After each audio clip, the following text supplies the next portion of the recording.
అందరికీ నమస్కారం.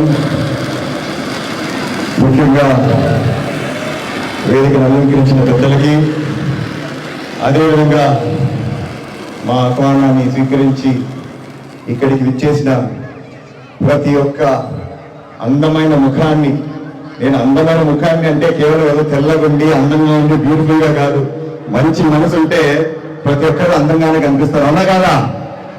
మరి మీ అందరికీ కృతజ్ఞతలు.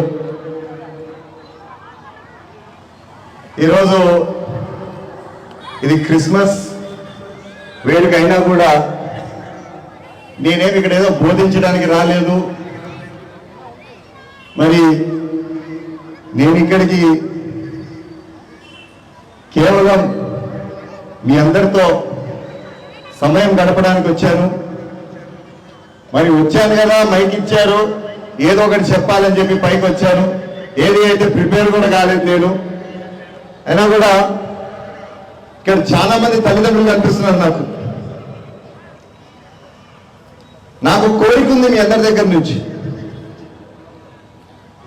మన టైం ఎలాగో అయిపోయింది. రాబోయే కాలంలో మన పిల్లలకి మనం మంచి పనులు నేర్పిస్తే బాగుంటుంది. సో వాళ్ళని ఒక మంచి దాటిలో పెట్టామంటే వాళ్ళ ఫ్యూచర్ బాగుంటుందని చెప్పి వాళ్ళ గురించి మాట్లాడడానికి కోసం నేను ఈరోజు మీ ముందుకు వచ్చాను.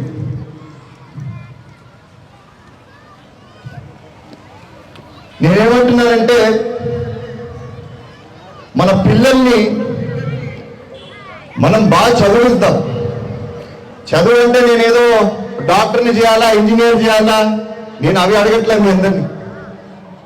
నేను కోరేది ఏంటంటే, కనీసం 12వ తరగతి వరకన్నా ఖచ్చితంగా బడికి పంపిండి అని చెప్పి నాది మొదటి కోరిక మీ అందరితో. అదేవిధంగా చదువు పక్కన పెట్టినామంటే వారికి కొంచెం మంచి హ్యాబిట్స్ నేర్పిస్తాం. మంచి హ్యాబిట్స్ అంటే పెద్దల్ని గౌరవించడం, ఇతరులతో స్నేహంగా ఉండడం. ముఖ్యంగా ఎందుకు చెప్తున్నానంటే, క్రిస్మస్ అంటేనే ఒక జాయ్ఫుల్నెస్, అవునా కాదా?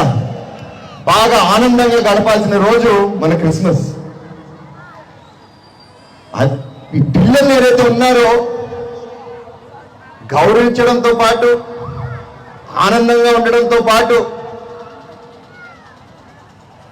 ఇతరులతో ఎక్కువసేపు మాట్లాడడం కూడా నేర్పించండి దయచేసి. ఎందుకంటే నేను గమనిస్తూనే ఉన్నా, ఏదైనా బడికి పోయినానంటే, లేదంటే ఏదో వార్డు తిరుగుతా అంటే, ఏదైనా పిల్లలతో తిరుగుతా అంటే, ఎక్కడైనా పల్లెలు తిరుగుతా అంటే, నేను ఎంత మాట్లాడడానికి ప్రయత్నించి చేసినా కూడా అవతల నుంచి ఎటువంటి సమాధానం ఉండదు, రెస్పాన్స్ ఉండదు.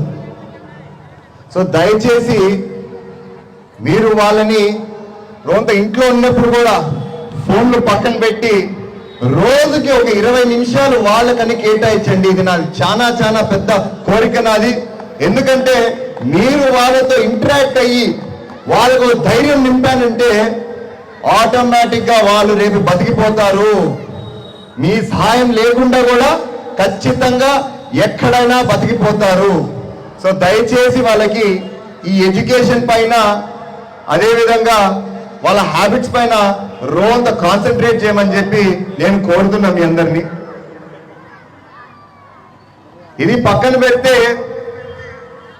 నేను ఒక ఎమ్మెల్యేగా ఖచ్చితంగా మీ పిల్లల స్కూల్స్ ప్రతి ఒక్క స్కూల్ని విజిట్ చేస్తాను. ఆల్రెడీ మొదలు పెట్టాను.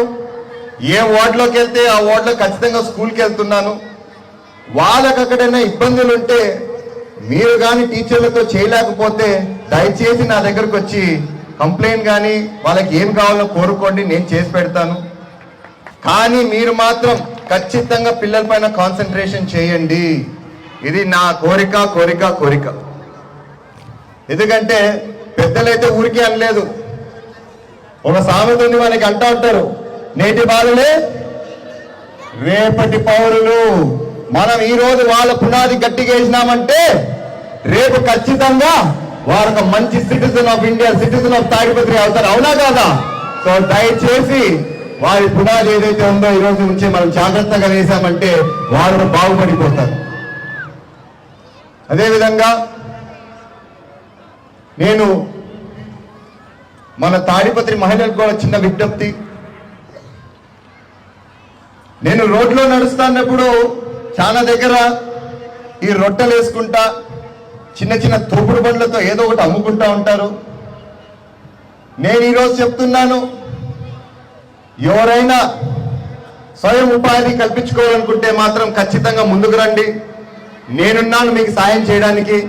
ఖచ్చితంగా ఏది వీలైతే అది నా అందుబాటులో ఉండేది నేను ఖచ్చితంగా మీ అందరికీ సహాయపడతా అని చెప్పి ఈ సభాముఖంగా మీ అందరికీ మరొకసారి తెలియజేస్తున్నాను. మరి అదేవిధంగా నన్ను ఈసారి ఎమ్మెల్యేగా చేశారు. నేను రాజకీయం ఎక్కువ అసలు మాట్లాడదలుచుకోలేదు. ఎమ్మెల్యేగా చేసి నాకు ఎన్నో బాధ్యతలు ఇచ్చారు. మరి నేను ఈరోజు చెప్తున్నాను, ఖచ్చితంగా మన తాడిపత్రిలో మీకు కావాల్సిన నీటి సౌకర్యాలు అయితేనేమి, మీ రోడ్డు సౌకర్యాలు అయితేనేమి, మీ డ్రైనేజ్ ఏదైతే బాగుండాలో అది నేను చూస్తానని చెప్పి ఈ సభాముఖంగా మీ అందరికి తెలియజేస్తున్నా. కానీ నేను ఇక్కడ చేరి బాగా చెప్తున్నా, అన్ని నేను చేసి పెడతానని. కానీ నేను నా ఒక్కడి వల్లే అవుతుందా? కాదు. సో దయచేసి మీరందరూ కూడా సహాయం చేయాలా, చేయండి. నేను ఎంత దూరమైనా పోయేదానికి రెడీ అయినాను.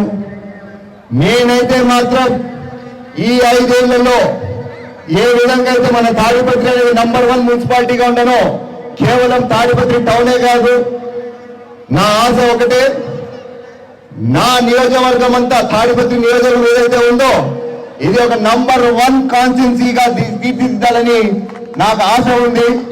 సో దయచేసి మీరందరూ కూడా సహకరించండి. మీ అందరూ చేస్తేనే నేను ఈ తాడిపత్రి అనే నియోజకవర్గాన్ని ముందుకు తీసుకెళ్తాను. మీరందరూ చేస్తారని నాకు నమ్మకం ఉంది. మరి ఎక్కువసేపు మాట్లాడను. మీ అందరికీ మెరీ క్రిస్మస్. అన్నిటికంటే ముఖ్యమైన విషయం మర్చిపోయినాను. ఇదే వేదిక పైన పోయిన సంవత్సరం ఎన్నికల ముందు మీ అందరికీ ఓ ప్రామిస్ చేశా. చాలా మంది నా దగ్గరికి వచ్చి అన్న అంతా బాగుంది ఊరిలో, కానీ మాకు ఒక శ్మశానం లేదు అని చెప్పి నాతో కోరారు. బాధాకరమైందంటే ఒక మనిషిని పూడ్చుకోవడానికి స్థలం లేదంటే నిజమైన చాలా బాధాకరమైన విషయం అది. నేను గుర్తు పెట్టుకున్నాను. నేను ఆల్రెడీ చూస్తున్నా మనకి ఎక్కడ భూమి ఉందో, ఎక్కడ మనం పూడ్చొచ్చు అని. ఒక భూమిని అయితే ఐడెంటిఫై చేశా. కానీ అంతలోనే ఆ చుట్టుపక్కల ఉన్న ఇల్లోళ్ళు నా దగ్గరికి వచ్చి అన్న ఇక్కడైతే వద్దన్నా, మేమంతా ఇక్కడ నివసిస్తున్నామని చెప్పారు. మరి రోంత ఇబ్బందికరం ఏంటంటే రోంత దూరం పోవాల్సి వస్తుంది. ఆ కాలంలో అంటే మనకి వాహనాలు ఉండేవి కాదు, నడుచుకొని పోయేటోళ్ళు.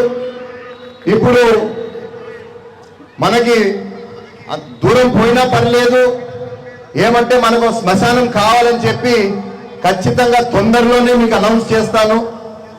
నాకు రోంత సమయం ఇవ్వండి. ఈసారి మనం క్రిస్మస్ చేసుకునే లోపలైతే ఖచ్చితంగా మీకైతే శ్మశానం ఏర్పాటు చేసే బాధ్యత నాదని చెప్పి మరొకసారి మీ అందరికి తెలియజేస్తూ సెలవు తీసుకుంటున్నాను. అందరికీ merry Christmas and happy new year. Thank you.